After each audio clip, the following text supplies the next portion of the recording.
Hola, en este nuevo vídeo de finales de torres vamos a ver algunos ejemplos de finales de partidas clásicas, pero que nos ayudarán para entender mejor los conceptos que tenemos que usar en los finales. Bien, vamos a comenzar con la partida que hay en la imagen, que corresponde a la partida Capablanca Tartacover, jugada en Nueva York, 1924. Y en los finales de torres, lo más importante es la actividad, tanto del rey como de la torre. Es muy importante tener tanto el rey como la torre en una posición activa. De hecho, va a ser ese el tema principal en todos los ejemplos. Este ejemplo es muy famoso, este final de Capablanca, y para mí es uno de mis finales favoritos, este ejemplo de Capablanca Tartacover. Os invitaría a que paráis el vídeo y pensaréis unos minutos que planizo aquí Capablanca con blancas, jugar al blanco, porque esta posición, este final, está en muchos libros de ajedrez. Bien, seguimos con la partida. Aquí Capablanca hizo rey G3 con el plan fortísimo de hacer rey H4, G6, rey G5, rey F6 y poner ahí el rey en F6, ¿no? Fijaos que quizás aquí no sé, lo más habitual, la primera idea que uno puede tener es torre de 7, ¿no? Para amenazar en D5 y luego en F5, ¿no? Pero el problema que tiene torre de 7 es que ahora el rey, más que como en el PT3, el rey se queda, digamos, cortado, ¿no? El rey no entra en la acción, ¿no? Y con C6, torre por A7, torre C4, rey D3, aquí, por ejemplo, el negro se queda quieto y es difícil, ¿no? Para ganar, ¿no? Porque el rey blanco está cortado y sin el rey es muy difícil ganar. Entonces aquí en la partida, cuando íbamos en la partida, hizo Capablanca rey G3, torre por C3, jaque y rey H4. Aquí el negro hizo torre F3, fijaos que es una jugada como torre C1 para evitar que el rey pase, digamos, no sirve nada por rey H5, ¿no? Fijaos aquí importante, G6 no sirve, por torre H1 jaque y nos cambian torres y al negro le da tiempo a hacer rey G7, ¿no? Bien, entonces aquí, después de rey H5, aún así aquí quiero mostrar una variante porque en los finales de torres, aunque con los conceptos que vamos aprendiendo nos pueden ayudar a jugarlos, ¿no? Siempre hay que calcular, sobre todo en los finales donde hay carreras de peones en ambos flancos, hay que calcular porque muchas veces un tiempo de más, un tiempo de menos puede ser decisivo. Entonces, en este tipo de finales hay que jugar con precisión y no hay que confiarse nunca, aunque parezca que está ganado, porque fijaos, por ejemplo, aquí una variante que es curiosa, después de cambiar en C5, rey G6, D4, rey F6, amenazando mate, rey E8, G6, D3, fijaos que aquí, por ejemplo, la jugada mejor que se puede ir de la mano, G7 no solo no gana, sino que pierde, puede perder la partida, con torre G1, y si ahora coronan, entregamos la torre y se le quedan al negro los dos peones, se le quedan dos peones ligados y el rey blanco no llega a pararlos, ¿no? C3, C2 y ganaría el negro, ¿no? Bueno, C3, si hace 3 torre de 1, habría que quitar primero el rey, ¿no? Para que torre por D2 no fuera jaque. Pero fijaos que cuando hay carreras de peones en ambos flancos hay que tener mucho cuidado, ¿no? Hay que calcular bien la carrera de peones con precisión, ¿no? Entonces aquí en lugar de G7 hay una sutileza, que después de torre E7 jaque, rey F8 evidentemente no es posible, G7, torre G1, aquí el detalle es que el rey negro se queda en la columna D, por lo tanto, después de D2 hay un torre de 5 jaque y torre por peón, y si C4, pues simplemente torre C5. Torre C5 y cuando el peón de D avance, damos jaque y no lo comemos, ¿no? Y si no, nos comemos el peón de C, ¿no? Entonces aquí ganaría el blanco, ¿no? Pero fijaos que, aunque al final parece que está ganado, hay que jugar con precisión, ¿no? Cuando hay carreras de peones en ambos flancos, por los dos bandos, los finales son difíciles, ¿no? Hay que calcular.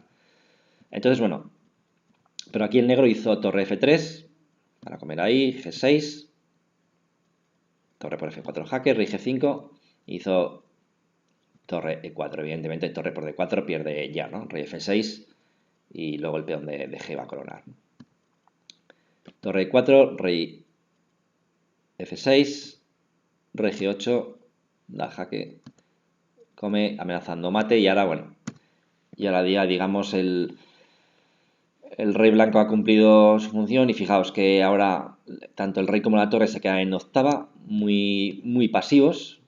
Por ejemplo, aquí, y el plan del blanco será simplemente comer en A7, luego comer en D5 y con el peón de D ganar, ¿no? Y ahora, por ejemplo, G7 y ya, bueno, al final está ya ganado, ¿no? Vamos a ver cómo terminó. Torre C7, comió ahí, bueno, ya el peón de D ya es inevitable que corone, ¿no? Entonces, este es un final muy famoso de Capablanca Tartacover, además me gusta mucho y quería mostraros una posición que jugué yo en una partida de entrenamiento, no tiene ninguna importancia, es una partida de entrenamiento, pero aquí con blancas, bueno, G4 posiblemente es la jugada más correcta, pero bueno, A3 también es interesante la jugada, el final más o menos está igualado, pero quería mostraros este final. Aquí lo mejor con negras es E5 para romper, digamos, la estructura de peones D4, C5, ¿no? Que ese peón de C5 es muy fuerte, ¿no? Entonces hay que por ejemplo, D por E5 y hay que romper esos peones, ¿no? Y si torre por A3, pues bueno, también ya el negro tiene un peón ahí pasado, ¿no? Pero aquí el negro hizo torre B8 para torre B2, parece también normal. Y fijaos, torre por A3, torre B2, torre por A5, jaque rey D8 y aquí, después de torre por H2, C6. La idea es exactamente la misma que en la partida de Capablanca, ¿no? H5, torre, rey B4 y ahora hay que evitar rey C5 porque rey C5, rey D6 ganaría la partida. En los finales de torre pasa mucho, en ocasiones los propios peones te pueden molestar, ¿no? En este caso los peones al negro le molestan para dar jaques al rey blanco, ¿no? Si los peones en la columna D no estuvieran, pues quizás el negro tendría la opción de a rey D6 dar jaque, ¿no? Por detrás, ¿no? Pero la torre C2 hay que evitar rey C5 y bueno, rey B5, C4 y con torre H7 ya el negro está perdido, ¿no? Porque la torre no puede moverse de con una C por rey C5 y después de comer el peón de H, el plan del blanco sería simplemente rey B6, torre H8 jaque y C7, ¿no? Y el peón corona, ¿no? Entonces, bueno, aquí intento eso a la desesperada el negro, pero ya también pierde, ¿no? Torre E2 y rey C5, si torre, ya abandonó, si torre por E5, rey D6, torre E8 y torre A7, ¿no? Ya ganando, ¿no? Entonces, esta es una partida que jugué una partida de entrenamiento y quería mostrarla para que veáis que estudiar los clásicos sirve aprender los conceptos porque luego se pueden jugar, digamos, posiciones muy similares. La siguiente partida corresponde Tarras-Rubinstein, jugada en San Sebastián, 1911. De este final juegan negras, juega Rubinstein, veis que el negro lleva peón de menos. Quería destacar que cuando tenemos dos opciones en los finales de torres nos estamos defendiendo, ¿no? Porque estamos peor, ya peón de menos. Y tenemos dos opciones, sino una opción es jugar, digamos, pasivos, defendiendo de una manera pasiva, y otra defendernos activamente. Tenemos que elegir la opción de, si podemos elegir, defendernos activamente, porque aquí quizás se podría alguien pensar torre B8 para defender el peón de B6 o torre C6, pero esas jugadas son pasivas, al final el blanco poco a poco va a ir mejorando, ¿no? Entonces, fijaos aquí, torre D8, torre A6, torre D2, torre por B6, rey G5, y fijaos que aquí, a pesar de que el blanco tiene tres peones pasados y ligados, el rey negro está muy activo y tiene un contrajuego muy grande el rey negro. Rey G4 y aquí incluso, a pesar de que el negro tiene dos peones de menos, mucho cuidado porque el negro puede ganar. ¿Qué amenaza el negro? El negro amenaza F4 y seguido de rey F3. Y mucho cuidado porque es una posición similar a los ejemplos de antes, ¿no? De Capablanca, ¿no? También comentar lo que he comentado en el final de Capablanca, cuando hay carreras de peones en ambos flancos hay que calcular con precisión, no se puede jugar mediante concepto, mediante la idea, ¿no? Porque cuando hay carreras hay que ver quién llega antes, ¿no? Entonces aquí habría que pensar, por ejemplo, voy a decirlo sin mover las piezas para acostumbrarnos a calcular. Aquí habría que pensar, por ejemplo, con blancas, A4, negras jugarían F4, A5, rey F3, A6, pero hay un detalle muy importante con negras, torre E2 jaque. Torre E2 jaque, si rey F1 comeríamos en F2 con jaque, y si rey D1, a torre E2 jaque, si rey D1, rey por F2, importante. Y si A7, torre E1 jaque, el, el rey blanco mueve, por ejemplo, rey C2 y hay torre A1. Digamos que al negro le da tiempo para el peón de A y se le quedaría en el peón de E4 y F4 ya pasados, ligados y apoyados por el rey, ¿no? Entonces mucho cuidado, porque aquí el negro está amenazando ganar. Entonces aquí el blanco hizo un recurso muy bueno, pero para hacer tablas, ¿no? Hizo H3, ¿no? Que evita rey F3 porque F5 está colgado, ¿no? Entonces, bueno, el negro comió ahora en B2, ya un poco rompiendo también la cadena de peones ligados, ¿no? Y importante ahora también torre F4. Repito que aquí, a pesar de tener peones de más, el blanco tiene que jugar a por tablas, ¿no? Aquí una jugada como torre A5, pues fijaos que el negro jugaría otra vez rey G4 para H5, H4 y rey F3 también. Y digamos que el rey está en una situación muy fuerte y sobre todo el rey blanco está cortado en la primera fila, eso es muy peligroso, ¿no? Entonces, bueno, hizo torre F4, pero ya para tablas, ¿no? Cambiaron peones, H5, rey G2, torre C2, rey F3. Y bueno, aquí ya cambiaron peones y ya tablas. Y la partida acabó en tablas, ¿no? Entonces he querido destacar este final porque cuando tengamos la opción de jugar activo o jugar pasivo, intentar jugar siempre activo, ¿no? en las finales. Este ejemplo es la partida Karpov-Hort, jugada Interpolis 1979. Jugada blancas, juegan Karpov.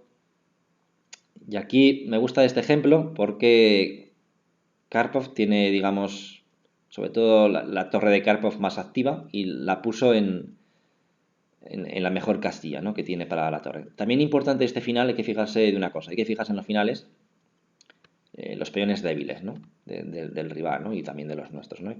Y aquí en este final, si os fijáis, estoy dando tiempo para que penséis cuál es el peón débil, ¿no? del negro, ¿no? Y claramente se ve que es H6, es el único peón que no está defendido, ¿no?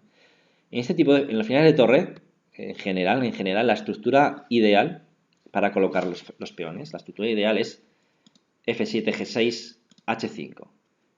Por ejemplo, si el blanco no tuviera el peón en G4, esa sería la estructura ideal para el negro, ¿no? Pero claro, mucho mejor esta posición de los peones, F7, G6, H5, mucho mejor que H7, G6, F5. Eso es peor, ese tipo de estructura en los finales de torre. Pero claro, aquí al negro no ha dado tiempo a jugar H5 porque Karpov ha jugado primero antes G4. Entonces ahora yo os preguntaría en cuál pensáis que es la casilla ideal para la torre, ¿no? del blanco, ¿no? Jugaban blancas. Partida Karpov-Hort, jugada en 1979. Entonces, Karpov aquí hizo torre F1, ¿no? Para colocar la torre en F6 y así también atacar, digamos, H6, ¿no?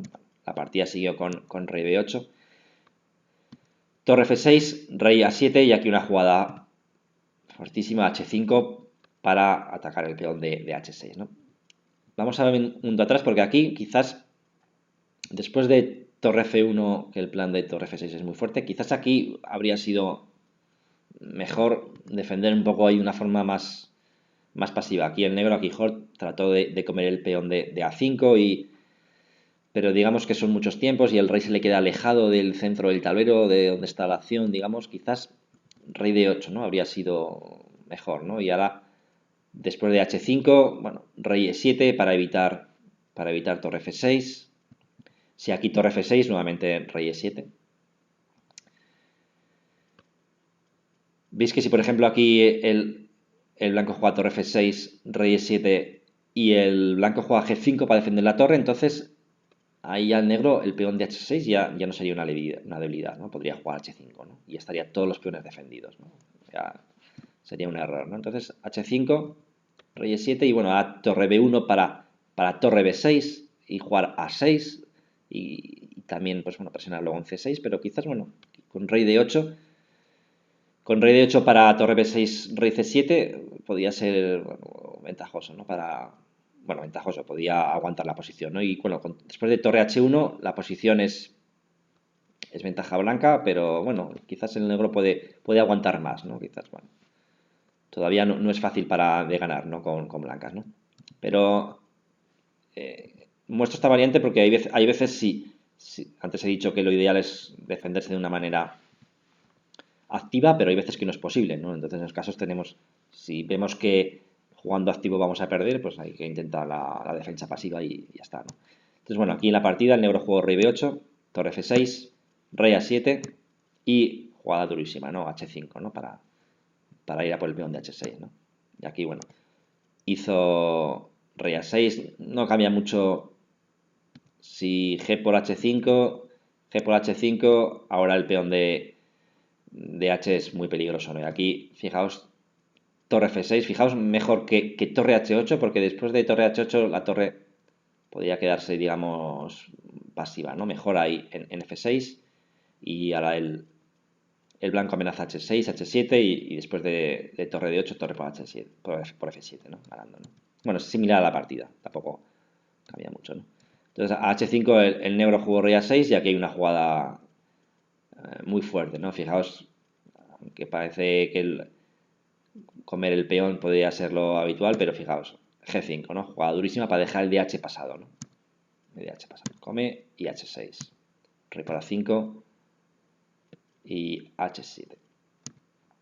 Y torre de 8. Fijaos que el blanco ha entregado dos peones a cambio de activar las piezas, ¿no? Evidentemente va a recuperar peones, ¿no? Pero de momento había entregado dos, ¿no? Torre por F7, B5. Aquí, bueno, quizás con torre G7 también, bueno, se ganaba más rápido, torre G7 y ahora D5, ¿no? Con la idea de avanzar el DD y tener dos peones pasados, ¿no? La idea sería D6, D7 y después de D7 torre G8, ¿no? Ese es el plan para ganar, ¿no? Pero bueno, Karpov eligió otra opción más segura que también gana para no darle la opción de quedarse un peón pasado. Fijaos también otra sutileza muy importante, el blanco va a hacer torre G7 para obligar a torre H8, pero antes de hacer torre G7 aleja el rey, ¿no? Fijaos, siempre jugando, digamos, con precisión, ¿no? Karpov, ¿no? Y ahora ya el plan del blanco es rey G4, rey por G5 y rey por G6, ¿no? Ya está, ¿no? Y la torre en séptima defiende, en D7 defiende el peón de D4. Y bueno, aquí el plan, lo que he comentado, rey por G5, rey por G6 y rey G7 y el negro no puede evitar, ¿no? Entonces entregó la torre y bueno, después del jaque el final está perdido, el peón de C está muy retrasado para que pueda tener alguna acción. Bien, el siguiente ejemplo que vamos a ver es la partida Lasker-Rubinstein, San Petersburgo, 1914. Aquí juegan blancas, juega Lasker.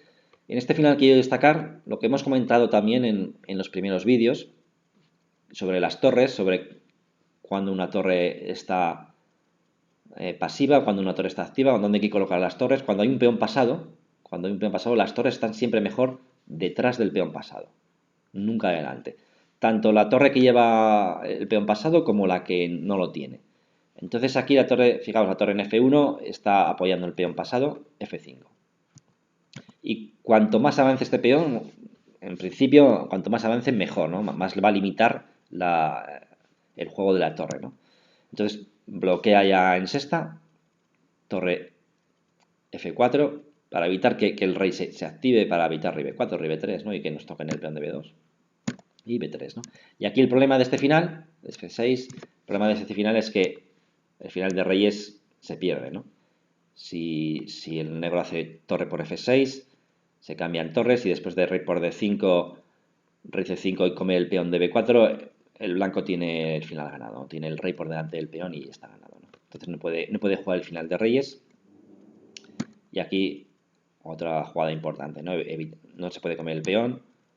Después de torre jaque, torre B6 y ya el negro abandonó porque se le va a comer el peón de B y luego va a defender el peón de F y el peón de D también va a caer, ¿no? Entonces abandonó. Entonces quiero destacar de este vídeo la idea de cuando tenemos un peón pasado, digamos, la torre que está mejor, hay que ponerla, la torre está mejor detrás del peón que delante del peón, ¿no?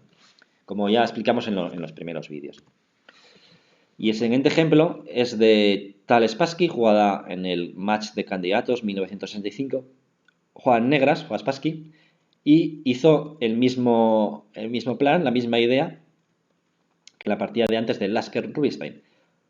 Hasta que antes, en la partida de Lasker-Rubinstein parece que era más evidente. Aquí Spassky quizás no era tan evidente, pero hizo rey c6 jaque, rey c3 y torre f7. Poner la torre detrás del peón pasado y avanzar el peón pasado al máximo, ¿no? También hay que tener en cuenta que aquí el negro tiene peón de ventaja, ¿no? Es importante, ¿no? Ese detalle. Entonces, bueno, avanza el peón, rey c5, torre 4 y ahora, bueno, también pone el rey muy activo, c5, rey c3, ¿no? Y fijaos, la torre detrás está mucho mejor, el rey negro también es más fuerte. Y aquí me gusta de cómo termina la partida Spassky porque lo deja en un fútbol muy, muy bonito. F3. Torre F5. Y aquí fijaos, H5, torre 4. Fijaos que aquí si jugara el negro, rey D3, ya ganaría la partida porque fijaos que la torre H4 no tiene jugada. No tiene casilla la torre H4. Entonces, rey D3 ganaría la partida, ¿no? Pero ¿qué ocurre? Juega el blanco, ¿no? Entonces tiene torre 4, rey D3, torre H4 y ahora juega el negro. Entonces maniobra con el rey, triangula para perder un tiempo y rey D3, ¿no? Y ya el blanco abandonó. Bien, el siguiente ejemplo que vamos a ver, Tartakover-Ninzovich, jugada en Londres 1927. Aquí, en esta partida, fijaos que podríamos pensar que el negro puede jugar torre B2, rey F2 única, bueno, rey F1 y ahora G5 y F4 para crear el peón pasado. Pero antes de iniciar acciones, antes de intentar avanzar peones, hay que colocar el rey en la mejor casilla posible, ¿no? Como he dicho al principio, el rey es una pieza muy, muy, muy importante en las finales, tiene que estar activo, ¿no? Entonces, antes de nada, el rey al centro, ¿no? Y rey de 5, ¿no? Es un poco el concepto de este ejemplo, ¿no? Ya torre B2, el blanco, fijaos que todavía no puede cambiar torres porque no llega. Y ahora ya que el blanco puede amenazar cambiar torres, ¿no? Porque ahora ya llegaría, torre por B2 a por B2 y rey C2. Y ahora G5, ¿no? ¿Qué ocurre? Si ahora el blanco cambia torres, después de cambiar torres y rey C2, F4, ¿no? F4, te creas otro peón pasado. Si el blanco comiera en B2, F3, corona. Y si se come todo en F4, después de cambiar todo en F4, E3, ¿no? Y no te puedes comer el peón de B2 por E2. Bueno, ya ganaría el negro, ¿no? Entonces el blanco no puede cambiar torres. No, torre C2 y F4, ¿no? Nuevamente. Torre C5 jaque. Torre por A2. E3 y aquí la manera de ganar es, fijaos, en los primeros vídeos hemos comentado esta, digamos, esta maniobra, ¿no? Cuando tenemos el peón en séptima, esta maniobra de torre, si torre por A2, torre por H2 jaque y pierde la torre, ¿no? Lo hemos comentado ya en los primeros vídeos, ¿no? Y aquí, bueno, el blanco entregó la torre, pero el rey, fijaos, importante siempre cortar al rey del rival, aquí también le corta para evitar que se active por la columna y, bueno, ya está perdido, ¿no? H4, H5, rey E6 y aquí, bueno, el blanco abandonó. El siguiente ejemplo es Marshall Chigorin, jugada en 1905, y también es misma idea de la partida de antes, ¿no? Lo primero de todo es activar el rey, ¿no? Llevarlo a la mejor casilla. Rey de 5 y torre de 3. Y bueno, y aquí en este final podemos ver la diferencia entre una torre activa y una torre pasiva. Fijaos, la torre de 3 está muy, muy, muy pasiva. También de este final, quiero destacar una cosa, en los finales en general, ¿no? No solo en los de torres, pero en general en todos. Cuando uno tiene un peón pasado en un flanco suele ser más peligroso que un peón pasado en el centro. Porque el peón pasado en el flanco está alejado, digamos, de los reyes, ¿no? Entonces aquí el negro va a poder crearse fácilmente un peón pasado, ¿no? Mediante A5 y B4, ¿no? Entonces, por ejemplo, este tipo de finales, sin torres está perdido muy fácilmente.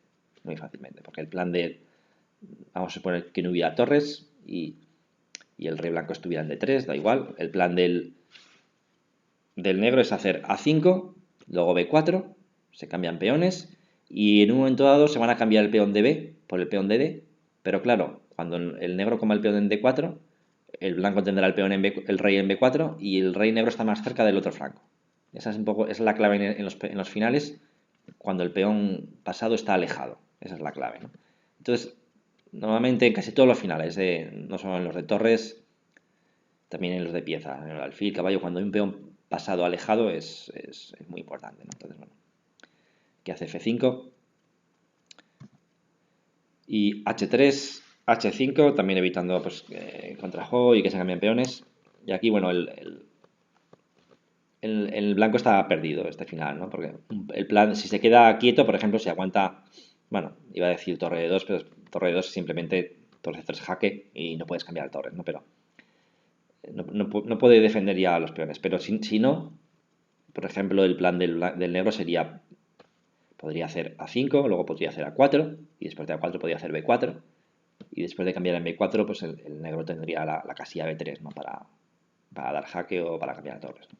Entonces está perdido. Entonces intentó este recurso de activar la torre 4 y cambiar ahí peones al máximo, ¿no? Pero no, con todo no es suficiente, ¿no? Ahora ya ha entregado un peón y con todo, además de entregar un peón, pues también lo que comento, ¿no? El rey negro es mucho más fuerte que el rey blanco que está en E1, ¿no? Entonces vemos cómo terminó.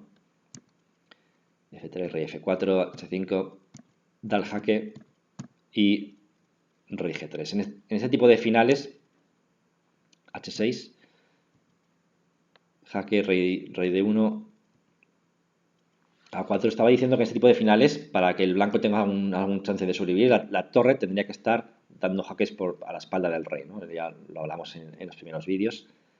Cuando el rey se mete ahí en sexta, tiene que estar la torre dando jaques por detrás, ¿no? Entonces, bueno, aquí ya no tiene ninguna posibilidad, ¿no? B4, H7, aquí, bueno, ya el peón de F corona y el blanco abandonó. Bien, y ya por último quería mostrar la posición Lalienthal-Smyslov jugada en la URSS 1941, donde nuevamente Juan Smyslov, la idea siempre de jugar activo, ¿no? De activar el rey. Aquí están dando jaque, en lugar de hacer rey D7 para defender el peón de C6 y luego comer el B3 y hay que fijaros, aquí Smyslov encuentra un recurso defensivo impresionante, pero que va ligado a la idea de activar el rey, ¿no? Hizo rey E5, torre por C6, rey E4. Fijaos que entrega 3 peones, pero fijaos qué recurso saca aquí, que rey F3, amenaza mate, la torre blanca no puede ayudar, y después de H3, hay torre A1 jaque, y si rey H2, torre A2 jaque y repetición, ¿no? Y tablas, acabó la partida, ¿no? Entonces, bueno, ha sido un recurso un poco táctico, pero la idea es siempre de activar el rey, ¿no? Activar el rey al máximo. Bueno, estos han sido todos los ejemplos que he seleccionado. Espero que os haya gustado. Espero que estos conceptos que hemos mirado os sean útiles en vuestras partidas. Bueno, y muchas gracias y nos vemos en los siguientes vídeos.